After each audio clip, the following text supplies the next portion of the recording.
레위기 4장의 말씀을 보도록 하겠습니다.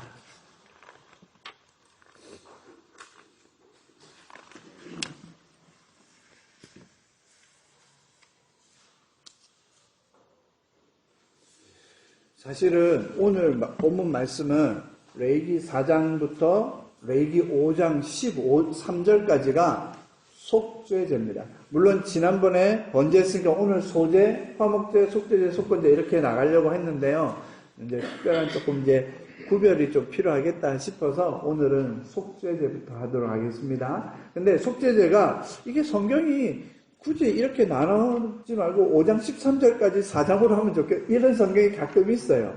다 뜻이 있어서 그렇겠지 하고 생각을 하고 저도 그렇게 봅니다. 그러나 읽기로는 다 읽을 수 없으니까 여러분 말씀 전할 때 따라와 주시고 또 집에 가셔서 일주일 동안 몇 번이고 같이 읽으시면서 말씀에서 다 전달하지 못한 부분 여러분께서 하나님께서 주시는 직접적인 말씀으로 깨달으시길 바라고요. 1절부터 12절까지만 저와 여러분 함께 교독하도록 하겠습니다.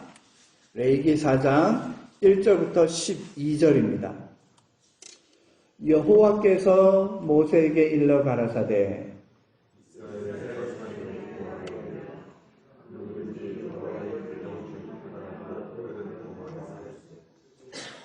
3절 그리고 나중에인데요 13절 그 다음에 27절 이렇게 네 가지 포인트를 주고 있습니다. 근데 저희는 한 가지 포인트 즉 3절의 항목에 한해서 이야기 드립니다. 만일 기름 부음을 받은 제사장이 범죄하여 백성으로 죄를 입게 하였으면 그 범한 죄를 인하여 흠없는 수송아지를 속죄 제물을 삼아 여호와께 드릴지니 그 수송아지를 해방을 여호와 앞으로 끌어다가 그 수송아지 머리에 하셔서 그것을 여호와 앞에서 맞을 것이요 기름 부음을 받은 제사장은 그 수송아지 피를 가지고 회막에 들어가서 그 제사장이 손가락에 그 피를 쥐고 여호와 제사장은 또 그 피를 여호와 앞 곧 회막 안 향단불에 바르고 그 송아지의 피 전부를 회막문 앞 번제단 밑에 쏟을 것이며 또 그 속죄제물은 송아지의 모든 몸을 지켜주시는 곧 내장의 두 콩팥과 그 위에 기름 곧 허리 근방에 있는 것과 간에 덮인 거풀을 콩팥과 함께 취하되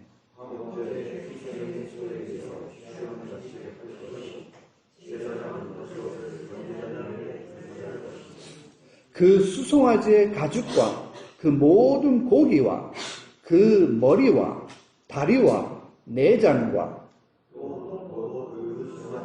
전체를 진 바깥 재 버리는 곳인 정결한 곳으로 가져다가 불로 나무 위에 사르되 곧 재 버리는 곳에서 살을 찌니라.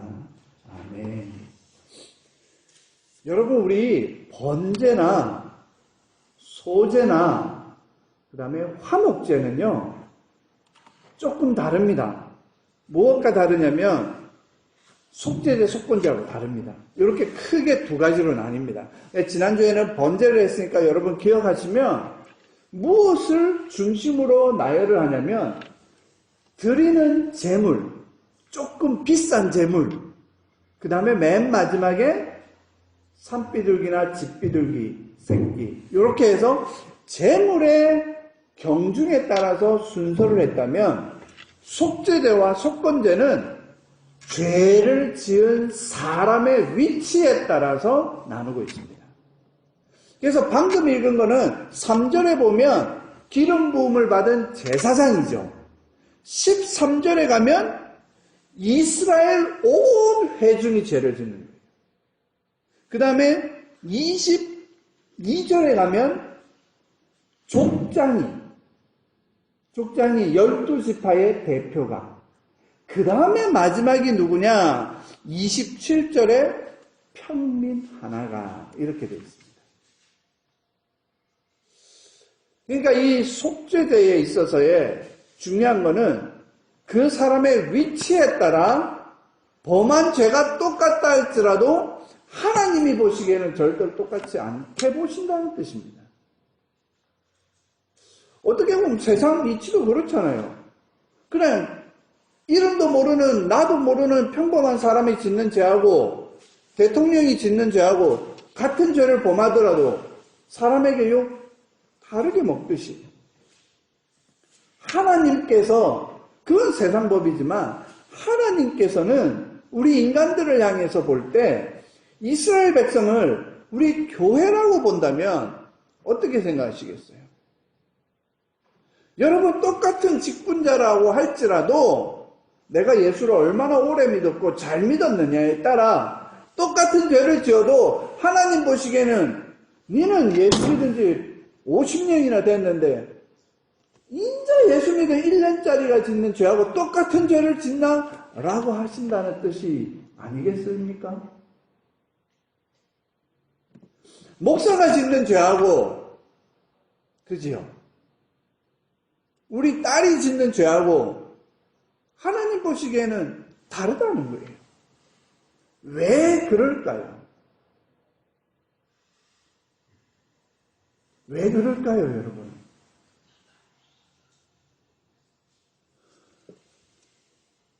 온 회중이 짓는 죄는 여기에 보면 숫염소예요. 13절 보시면 온 회중이 여호와의 금령 중 하나라도 그릇 범하여 허물이 있으나 그 죄를 스스로 깨닫지 못하다가 그 범한 죄를 깨달으면 수송아지. 죄송합니다. 수송아지. 똑같은 수송아지예요. 누구하고요? 제사장 한 명이 짓는 죄하고. 똑같은 수송아지인데 온 이스라엘 백성이 짓는 죄하고 대제사장, 기름 부음, 여기에서 기름 부음 받는 제사장은 일반적으로 우리가 대제사장과 그 다음에 제사장의 업무를 하는 분들을 중심으로 하는 겁니다. 어쨌든 그 제사장이나 대제사장이 죄를 지었을 때하고 온 이스라엘 회중이 지었을 때하고 똑같은 제물, 수송아지를 가지고 와야 돼요. 여러분, 조금 하나님의 기준이 왜 그런지 정확하게 우리가 알 수 있겠습니까? 저는 그걸 이렇게 봅니다. 천년이 하루 같고 하루가 천년 같으신 하나님. 뭔가 의미가 있을 거라고 봐요. 여러분, 지금 대제사장이면 솔직하게 지금으로 보면 저하고 여러분하고 똑같잖아요. 무슨 말씀인지 아시겠습니까? 예수 그리스도의 보혈의 피로 우리 더 이상 피 오늘 뿌리고 바르고 버리고 이런 일 안 하잖아요. 왜요? 예수님이 십자가에서 다 해주셨으니까. 이제 저와 여러분은요, 어떤 위치인가요? 왕 같은 제사장이란 말씀 들어보셨지요? 여러분이나 저나 하나님 앞에 똑같은 왕 같은 제사장입니다. 구약시대는 이렇게 구별하면서 중요한 부분을 나눴지만 지금은 다 똑같은 거예요. 왜요? 여기에서 그러면 제사장하고 아닌 사람하고의 구별된 점 딱 한 가지입니다. 뭔가요? 성소 안에 들어가서 예배 드리느냐 아니냐예요. 여기에서 대제사장은 지금 성소 안에 들어가서, 제사장도 마찬가지죠. 성소 안에 들어가요. 대제사장은 1년에 딱 한 번 문이 열리는 지성소에 들어가는 자고요.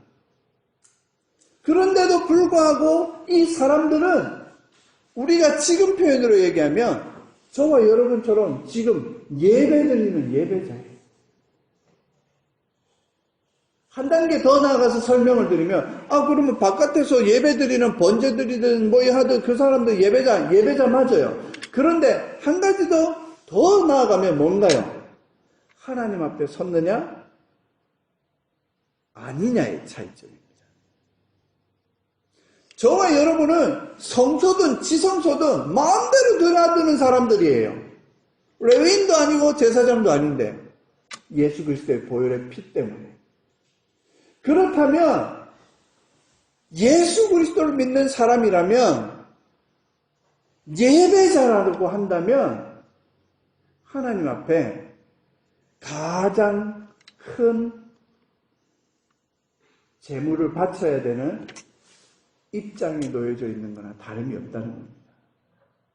한 가지 더 나아가면 온 세상이 범한 죄와 똑같이 나 한 사람의 죄가 범해질 수 있다는 거예요.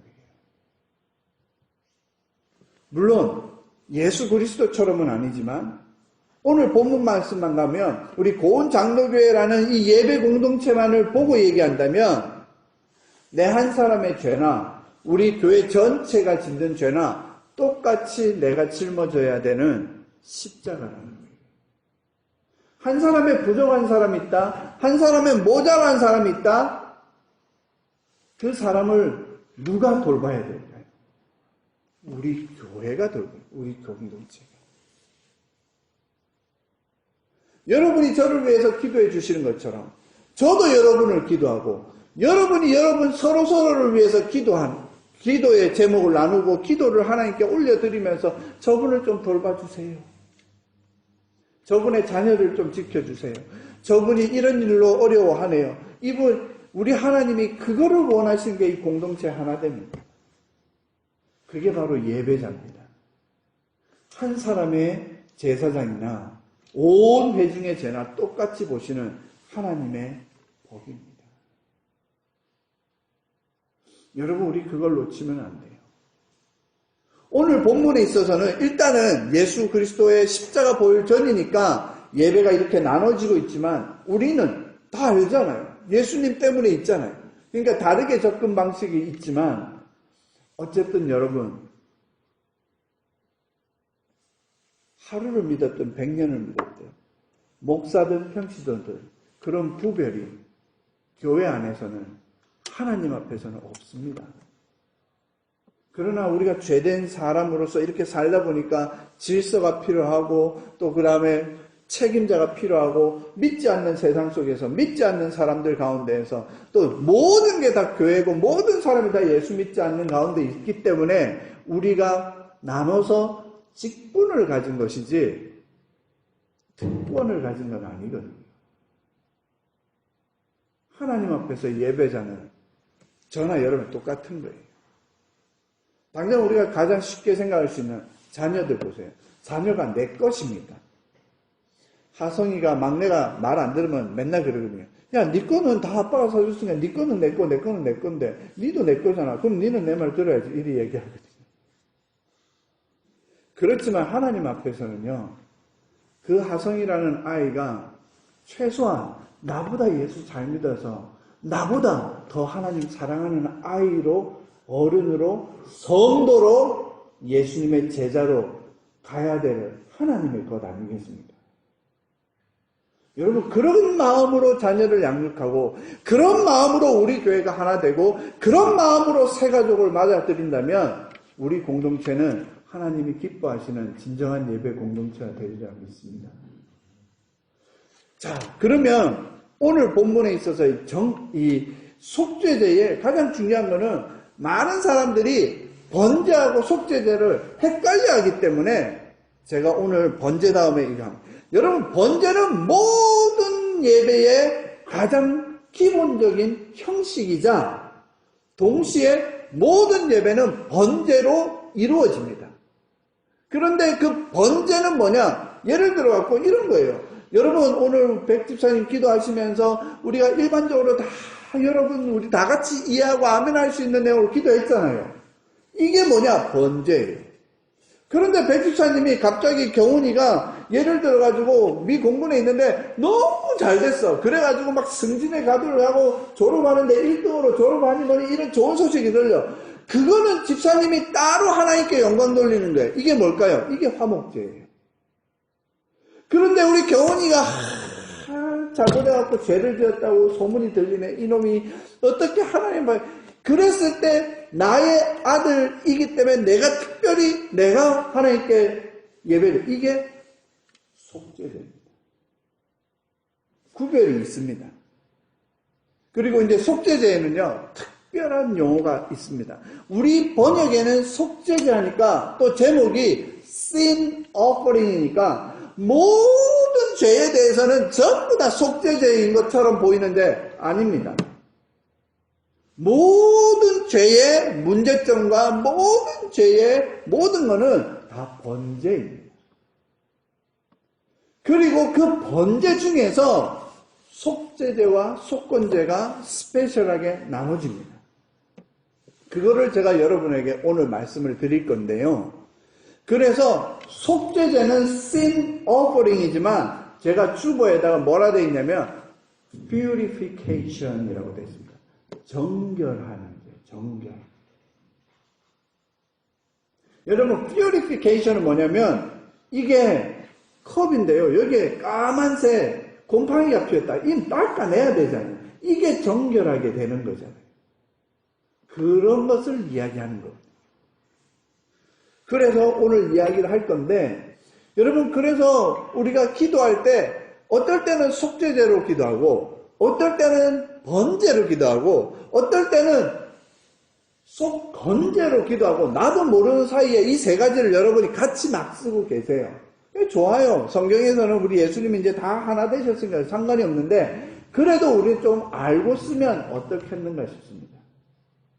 여러분이 이거 꼭 번제, 속건제, 속죄제 이거 나눌 필요는 없지만 성경에서 왜 이 용어가 이렇게 나왔고 왜 이 단어가 이렇게 나왔고 왜 여기에는 이 표현을 썼는가를 알고 접근하면 성경을 보실 때에 조금 더 신약과 구약이 좀 더 연결이 잘 되실 겁니다. 여러분 오늘 속죄제에 있어서는 번제나 소제나 화목제는 드려지는 제물을 중심으로 성경이 기록되어 있다면 속죄제와 속건제는 사람을 중심으로 예배자를 중심으로 그 죄를 범한 사람의 포인트를 맞춰서 나누어지고 있는데 첫 번째는 우리가 3절에 보았던 것처럼 제사장 그 다음에 13절에는 우리가 본 것처럼 이스라엘 온 회중 세 번째는 뭐냐? 이스라엘 족속 중에서 뭐요? 족장, 대표장. 마지막으로 네 번째는 27절에 평민 하나. 이렇게 이야기하고 있습니다. 그러면 여기에서 어떤 경우에 그러면 속죄제를 이제 하나님께 올려드리느냐, 그리고 어떤 때는 내가 속죄제를 범했느냐, 드려야 되는 죄를 범했느냐, 그게 어디에 나오냐면 5장에 나옵니다. 그래서 5장 1절, 2절, 3절, 4절이 바로 속죄제를 드리는 조건이자 중요한 포인트가 되겠습니다. 자, 그러면 여러분 우리 죄를 한번 볼까요? 그럼 속죄제를 드리는 네 가지의 규례. 자, 1절, 2절, 3절, 4절을 여기에 보면 똑같은 단어가 절 앞에 계속 나오죠. 뭐가 나오죠? 누구든지입니다. 근데 여기 누구든지인데 영어 성경이나 히브리어 성경에는 뭐라 되어 있냐면 만일, if가 들어갑니다. 그래서 제가 주보에도 만일이라고 했는데 일부러 만일 누구든지, 만일 누구든지, 만일 누구든지, 혹 누구든지 뭐 이렇게 얘기했는데 제가 일부러 만일을 붙였습니다. 만일. If anyone, if he 했는데 if he도 anyone의 대명사니까요. 그 다음에 anyone. 그러면서 5장 1절 볼까요? 누구든지, 만일 누구든지 증인이 되어 맹세시키는 소리를 듣고도 그 본 일이나 아는 일을 진술치 아니하면 죄가 있나니 그 허물이 그에게로 돌아갈 것이요. 여러분 이게 뭘까요? 뭐 지금 말하면 거짓 증인 얘기하는 거지요. 10계명의 9번째 있는 얘기도 되고 그 다음에 여기에 보면 본 일이나 아는 일을 진술치 아니하면 법적인 용어 맞습니다. 그러나 여러분 이거에 단순한 법적인 용어가 아니라 증인에 대한 부분이 아니고요. 어떤 것이 다 포함되냐면 바로 거짓말이 이 안에 포함되는 겁니다. 그런데 너무 거짓말은 포괄적이잖아요. 그래서 우리 하나님이 구체적인 가이드라인을 준 겁니다. 뭐냐면 내가 보고 그 다음에 내가 들은 일인데 그것에 대해서 내가 팩트를 바꿔버리면 하나님 앞에 죄가 됩니다. 그게 바로 속죄죄입니다. 그냥 우리가 죄라고 하면 간단하잖아요. 해라 안 하면 죄잖아요. 하지 마라 했는데 해버리면 죄잖아요. 그런데 이런 부분들은 그 상황과 그 여건에 맞춰서 우리가 판단해야 되고 내가 하냐 안 하냐가 죄냐 아니냐가 아닌데도 불구하고 하나님 입장에서는 죄라고 결정지어 놓으신 게 바로 1절입니다. 뭐요? 거짓증입니다. 요즘 세상 너무 쉽게 본 것을 안 봤다라고 하고 들은 것을 안 들었다라고 하고 사람의 기억이 가물가물하고 막 이래서 병적인 것이나 아니면 어떤 여러 가지 문제점에 그렇게 하는 것은 여기에 포함되지 않습니다. 죄는요 언제나 내 의도가 들어갑니다.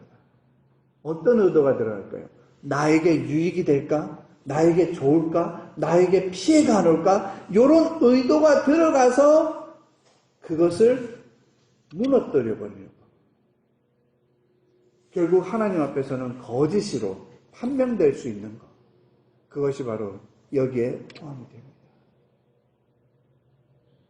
여러분 그래서 우리는 정말로 좀 어렵습니다. 뭐가 어렵냐면 세상은 죄가 아니라고 하는 화이트 라이가 있습니다. 화이트 라이.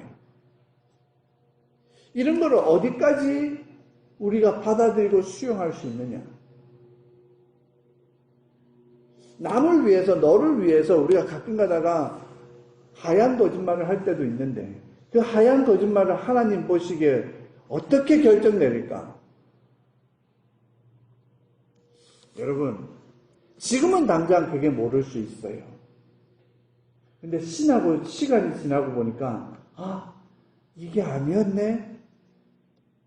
그때 드리는 게 바로 속죄제입니다. 여러분 다시 한번 볼까요? 13절을 한번 보세요. 4장 13절요. 여러분 한번 읽어주시기 바랍니다. 시작.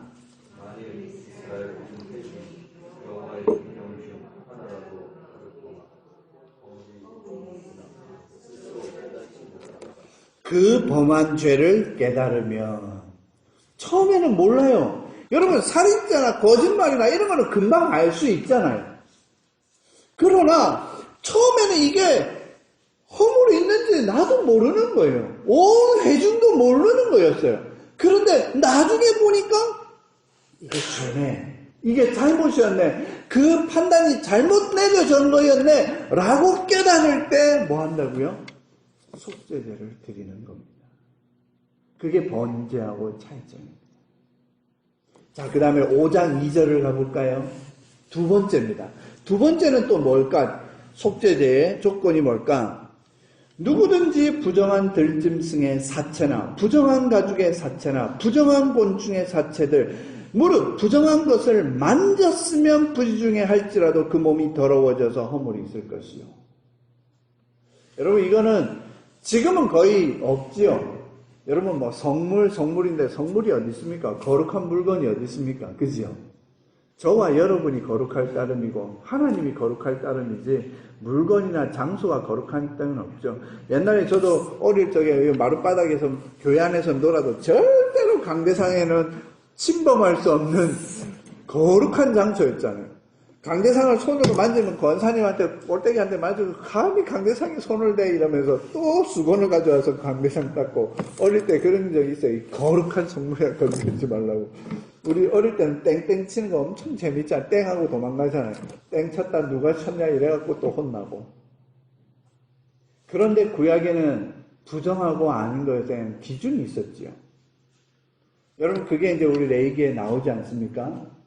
당장에 이스라엘 사람들이 돼지 안 먹는 거 있잖아요. 그런 게 부정한 동물이잖아요. 그 다음에 우리 여자분들 한 달에 한 번 마법에 걸리시잖아요. 그러면 여러분, 여자분, 남자는 상관없지만 여자분들은 부정한 분이 되어셔서 그 부정한 분을 만지는 나도 문제가 생기고, 그리고 그 부정한 분이 만졌던 모든 게 다 부정한 게 되고, 거기에 이야기입니다. 그런데 죽은 시체를 만지는 것도 부정하니까 예수님의 시체를 로마 군병이 내린 겁니다. 6월절 기간이니까 만지지 못하니까. 자, 이런 모든 게 있는데 중요한 거는 나는 알아요. 내가 일부러 만지면 그거는 번제예요. 근데 속죄제는 뭐라고요? 내가 가다가 돌불에 부딪혀서 넘어졌어요. 근데 재수없게 똥이 있는 게 아니라 토끼에 죽은 사체가 있네? 그 죽은 사체를 내가 만져버렸네? 그럼 나는 부정한 자가 되는 거예요. 그게 뭐라고요? 속죄제입니다. 여러분, 그렇게 따지면 내가 알지 못하고 지었었고, 내가 의도한 게 아닌데도 불구하고 지금 2절과 3절 같은 경우에 2절, 3절은 내가 안 그랬는데 나는 부정한 게 된 거예요. 그래서 그 부정한, 더티한 것을 purification 하는 게 뭐냐? 그게 바로 속죄제입니다. 그래서 속죄제를 다른 말로, 한국말로 번역하면 정결제입니다. 제가 지금 요약본에 여기에다, 주보에다 놨는데, 속죄제, sin offering은 purification 해놓고, 속죄제는 정결제라고 한자로까지 넣어놨습니다. 그래서 여러분들이 정결한 마음 주시옵소서, 주여 우리의 죄를 정결히 씻어 주시옵소서, 이게 전부 다 속죄제를 얘기합니다. 내가 알고 했든지, 의도를 가지고 했든지, 모르고 했든지, 가끔가다 우리가, 저는 이걸 신약에 이렇게 적용을 할 수 있습니다. 이 정말로 힘든 게 뭐냐? 말입니다. 나는 절대로 저 사람을 상처 주기 위해서 한 말이 아닌데 저 사람은 상처가 됐어요. 그러면 상처를 안 주려고 한 사람은 깨달을까요? 못 깨달을까요? 몰라요. 나는 한 게 없거든. 나는 좋은 뜻으로 했거든. 근데 어느 순간인가 말이 돌고 돌다 보니까 상처를 받았대. 여러분 뭘 하셔야 된다고요? 주님 앞에 회개하시고 정결제로 하나님 용서해달라고 구하셔야 됩니다. 억울한 면이 있을 수 있어요. 100% 억울한 면이 있어요. 저 사람이 들은 사람이 또 오해할 수 있어요. 그거는요, 하나님이 풀어주시면 돼요. 또 어떠한 계기를 통해서 풀리면 돼요. 그러나 나는 일단 저 사람에게 내 말로 인해서 그 가슴에 상처를 줬잖아요. 상처받은 사람은 씩씩거리면서 정말 하나님 저 사람 정말 깨닫게 해주세요, 이게 아니라 하나님 저 상처받았어요. 저 사람이 깨닫고 하나님 앞에 범죄하지 아니하고 다시 나에게도 상처 주지 않았으면 좋겠습니다. 동시에 하나님, 나는 왜 상처받을까요? 주 안에서 평안하고 주 안에서 기쁘게 살고 싶은데 저 왜 상처받을까요? 저에게 쓴뿌리가 있습니까? 아직 죄의 그루터기가 남아있습니까? 하나님 없애주세요. 여러분, 이게 바로 정결제를 드리는 우리의 삶의 자세이고 기도의 제목입니다. 그래서 오늘 설교의 제목이 속죄제와 우리의 삶입니다. 얼마나 우리의 삶에 이 속죄제와 관련된 부분이 얼마나 많이 뻗쳐져 있는지 여러분이 저보다 더 잘 아실 수 있겠지요.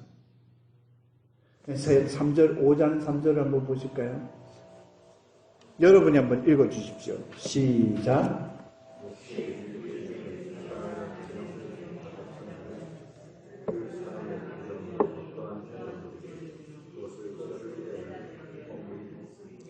아까 말씀드린 겁니다. 아까는 물건이나 동물 이런 것에 의해서면 3절은 사람의 부정입니다.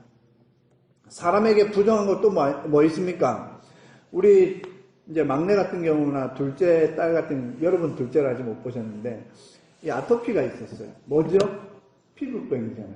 이스라엘에게 있어서의 피부병은 부정한 겁니다. 근데 피부병이 내 때문에 생겼어요? 뭐 때문에 생겼어요? 모르잖아요. 피부병이 생긴 나는 부정한 거예요. 그러니까 이 부정한 사람하고 같이 있는 그 가족 전체가 부정. 이게 코로나 시대에 엄청나게 쉽게 접근이 되지. 그런데 여러분, 내 아들 이 미국 땅에서 태어났어요. 이 좋은 곳에서 버지니아에서 태어났어요. 물 좋고 공기 좋은 이곳에 왜 아토피가 있을까요? 몰라요. 엄마하고 내가 뭐 했다고요? 조금 안 좋은 거 먹었나? 내가 라면을 많이 먹어서 아토피가 됐나? 이런 생각도 든다니까요. 근데 나아가서 또 뭐가 있습니까? 각종 텔레비에서 환경오염에 대한 이야기 하잖아요. 여러분, 이런 게 죄의 범입니다. 예수 믿는 사람은요, 나와 내 가족뿐만이 아니라 온 세상을 위해서 기도하는 이유가 거기에 있습니다. 나도 모르는 사이에 저 기업하는 사람이, 여러분, 내가 잘못하려고 기업을 하고 오염수를 방류하고 이게 처음에는 몰랐잖아요. 여러분이 미국 땅에 한 50여 년 전에, 아니 60여 년 전인가? Silent Spring, 침묵의 봄이라는 책을 엄청 유명한 분이 쓰셨어요. 한국에도 번역이 돼서 아마 대학생들 필독서 중에 하나고, 저희 집에도 2권 있는데 우리 딸들이 읽었나 모르겠다. 화학 공부하려면 읽어야 되는데. 여러분 아시잖아요. 그때 너무 세상에 곡물을 막 자라는데, 그 곡물을 자라는 건 좋은데 뭐요? 너무 많은 해충이나 이런 게 있으니까 제초제, 그래 그때 화학약품으로 엄청나게 뿌렸잖아요. 우와, 다 죽었어. 곡물은 잘 자라. 잡초가 없어졌네요. 해충이 다 죽었네요. 우와, 좋아. 그랬는데 그 이후에 10년이 지나고 20년이 지나고 나니까 사람들의 몸에 그 약효로 인한 어려운 것이 다 느껴진 거예요. 여러분, 원자력 발전소 짓고 나서 얼마나 대단했어요. 세상이 바뀐 줄 알았는데 이제 50년쯤 지나니까 그 원자력 발전소가 폐쇄되고, 그 폐쇄된 폐기물로 인해서 전 세상이 얼마나 무서워지고 있습니까? 누가 알고 지은 죄일까요? 그래서 우리 입장에서 봤을 때 이 모든 게 우리가 부지 중에 알지도 못하는 사이에 깨달은 거예요. 그러기 때문에 있잖아요. 현상학적으로 드러나 있는 아픔이나 잘못 때문에 그 사람한테 손가락질하고 너 잘못했지, 네가 잘못했지. 특별히 어머니들, 자녀가 조금이라도 아프고 자녀가 조금이라도 이상하면 다 뭐가 돼요? 아토피 되고 나서 제가 맨날 그랬다니까. 내가 라면을 너무 많이 먹어서 그런다고.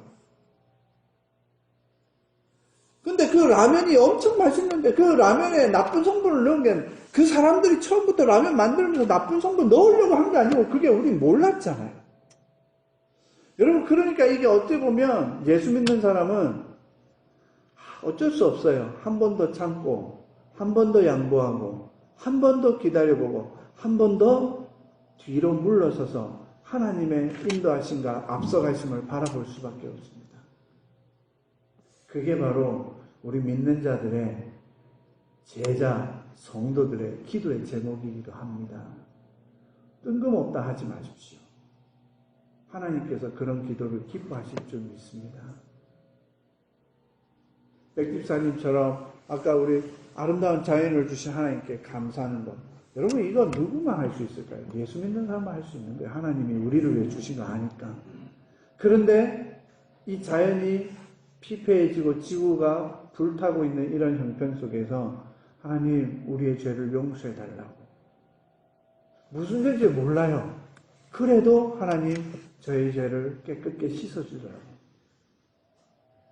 옛날에 제가 초등학교 때부터 주일학교 이 어른 예배를 드리고 성가대도 했다고 말씀드렸잖아요. 그런데 장로님이 기도하실 때 저는 너무 황당했어요. 어떤 게 황당했냐면, 장로님이 기도하시면서 주여, 우리가 알고 지은 죄, 모르고 지은 죄 다 용서해 주세요. 내 속으로 알고 지은 죄는 아닌데 모르고 지은 죄는 또 뭐야? 그 장로님이 정결제를 배우고 속죄제를 배워서 그렇게 기도하셨는지는 모르겠지만 그냥 표현법이 하나지만 저는 그 표현법 좋다고 생각합니다. 지금 와서 깨달은 겁니다. 목사가 되고 나서.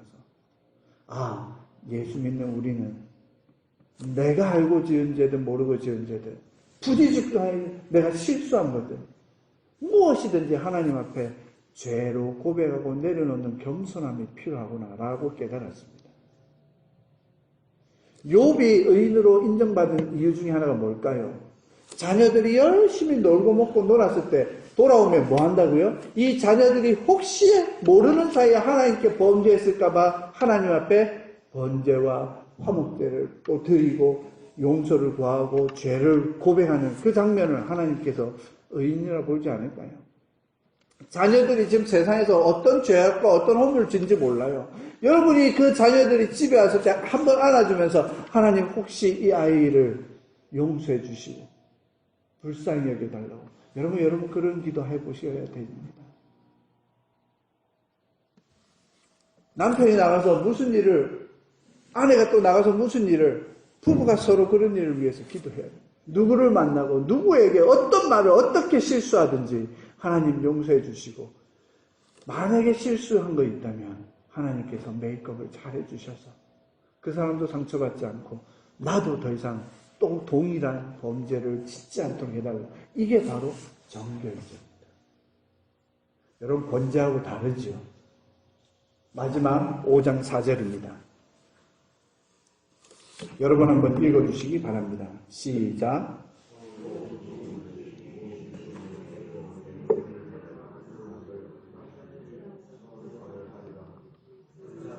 무심 중에 맹세를 바라여 말한 것이 어떠한 일이든지 깨닫지 못하다가 그것을 깨달을 때에는 그 중 하나의 허물이 있으니, 이 중 하나의 허물이 있을 때에는 아무 일에 범과하였노라 자복하고.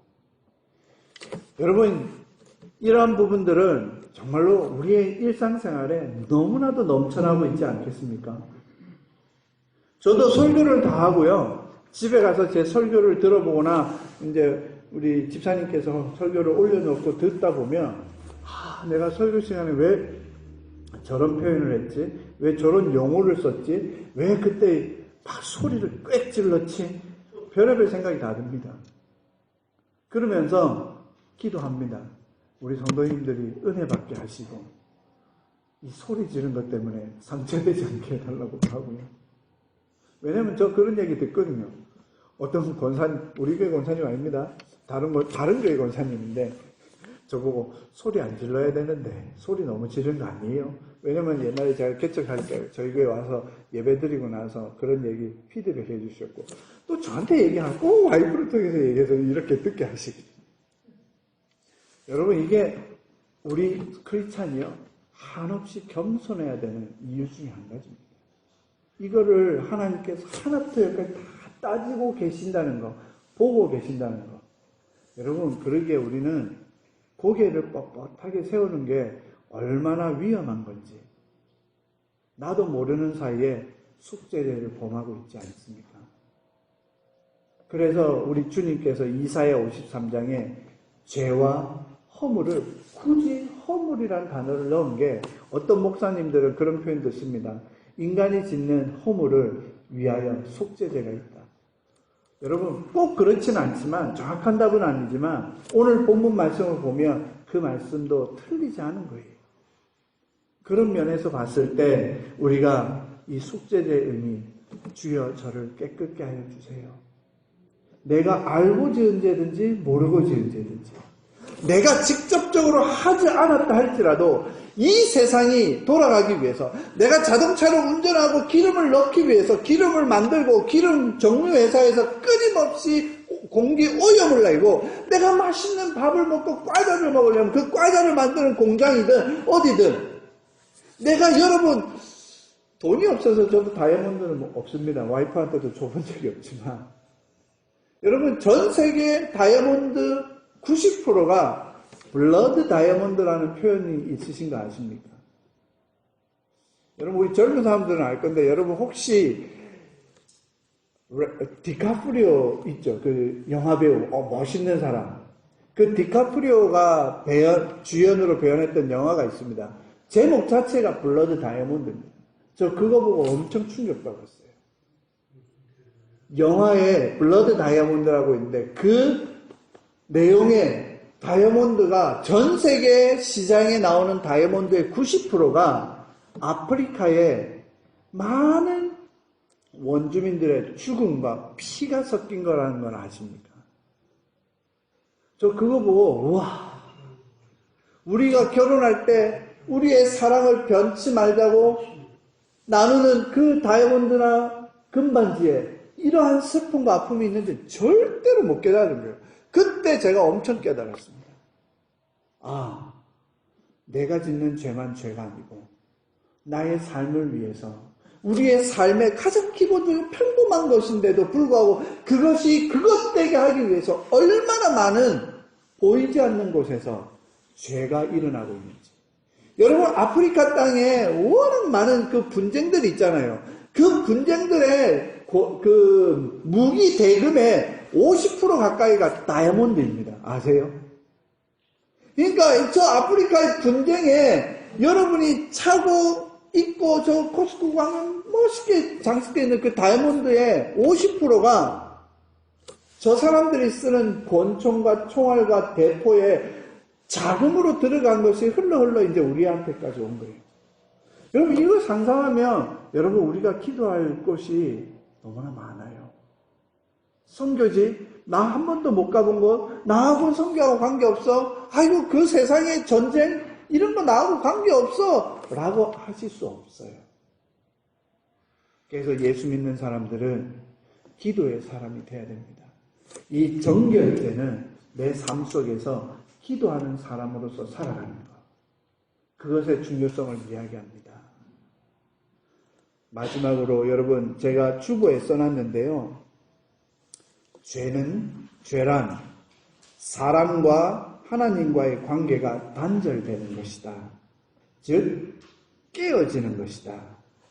그래서 죄는 하나님의 임재하심, 곧 하나님께서 함께하심이 불가능해지는 것을 의미합니다. 여러분, 우리가 예배가 하나님을 만났기 때문에 하나님께 나의 예배를 드리는 거잖아요.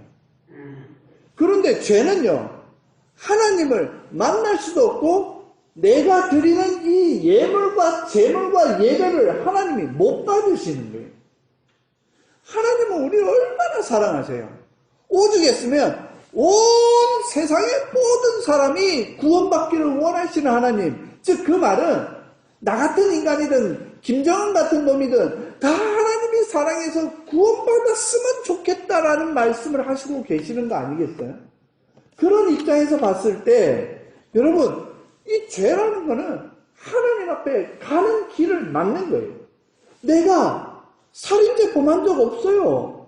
나는 가늠한 적도 없어요. 나는 정말로 뭐 어떻게 한 거 없어요. 세상 사람 볼 때 너는 법 없이도 살 사람이야 라고 교만해지면 안 됩니다.